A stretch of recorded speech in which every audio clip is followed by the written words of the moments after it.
Oke, assalamualaikum warahmatullahi wabarakatuh. Nama saya Irodatul Tio dengan NPM 2121171171077.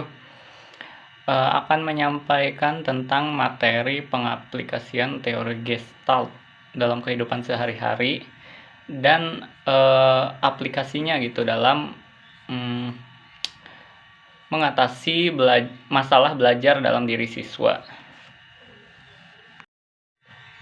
Oke, yang pertama masuk ke pengaplikasian teori Gestalt, di mana teori Gestalt ini sendiri itu menekankan gitu kegiatan pembelajarannya itu harus dilakukan dengan cara pemberian pembelajaran materi yang berkaitan dengan kehidupan sehari-hari. Nah, hal ini bertujuan untuk memudahkan siswa tersebut menangkap atau menerima materi tersebut. Nah, teori Gestalt ini sendiri terdiri dari 5 aplikasi belajar, yaitu yang pertama ada pengalaman tilikan atau insight, di mana dalam proses pembelajarannya hendaknya peserta didik ini memiliki kemampuan tilikan, yaitu kemampuan mengenal keterkaitan unsur-unsur dalam suatu objek atau peristiwa. Nah, kemudian yang kedua ada pembelajaran yang bermakna atau meaningful learning, di mana kebermaknaan unsur-unsur yang terkait akan menunjang pembentukan tilikan dalam proses pembelajaran. Nah, makin jelas makna suatu unsur, maka akan makin efektif pula sesuatu yang dipelajari. Nah, hal-hal yang dipelajari peserta didik ini hendaknya memiliki makna yang jelas dan logis dengan proses kehidupannya sehari-hari. Yang ketiga ada perilaku bertujuan atau purposive behavior, di mana bahwa perilaku terarah pada tujuan. Perilaku bukan hanya terjadi akibat hubungan stimulus respon, tetapi ada keterkaitannya dengan tujuan yang ingin dicapainya. Proses pembelajaran juga akan efektif jika peserta didik atau siswa ini mengenal tujuan yang ingin dicapainya.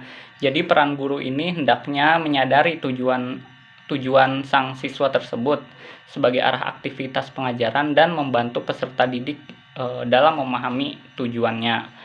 Kemudian yang keempat ada prinsip ruang hidup atau life space, di mana prinsip materi yang diajarkan ini hendaknya memiliki keterkaitan dengan situasi atau kondisi lingkungan kehidupan peserta didik. Dan yang terakhir, yang kelima, ada transfer dalam belajar, yaitu pemindahan pola-pola perilaku dalam situasi pembelajaran tertentu ke situasi lain.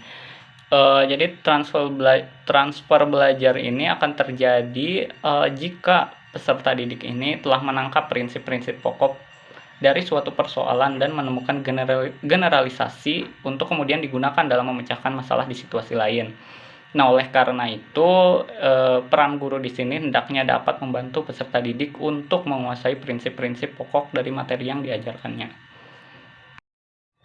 Oke, yang selanjutnya masuk ke materi aplikasi teori Gestalt dalam mengatasi kesulitan belajar pada siswa, di mana siswa yang memiliki masalah belajar ini akan memiliki prestasi belajar yang tidak memuaskan. Nah, dari prestasi belajar yang rendah ini merupakan indikasi awal dari kesulitan belajar.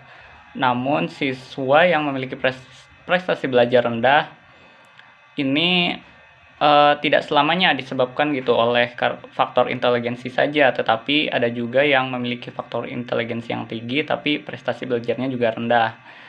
Adapun teori Gestalt dalam mengatasi kesulitan belajar pada anak ini dilakukan dengan 6 tahap gitu. Yang pertama itu ada identifikasi kasus, di mana siswa yang mengalami kesulitan belajar ini akan dilakukan gitu pengumpulan data tentang siswa tersebut. Kemudian pengumpulan data ini bertujuan untuk mendapatkan pemahaman terhadap anak secara holistik, lengkap, dan menyeluruh. Pengumpulan data ini dilakukan dengan maksud untuk memahami anak secara mendalam, mengetahui kekuatan beserta kelemahannya yang menjadi peluang pemicu kesulitan belajar pada siswa tersebut. Yang kemudian setelah diidentifikasi kasus ini, yang kedua ada di diagnosa. Diagnosis ini merupakan langkah yang dilakukan untuk mengidentifikasi masalah yang terjadi pada siswa tersebut, di mana diagnosis ini dilakukan untuk mengetahui penyebab dari kesulitan belajar yang dialami siswa, serta mencari alternatif atau solusi yang dapat digunakan untuk mengatasi masalah tersebut.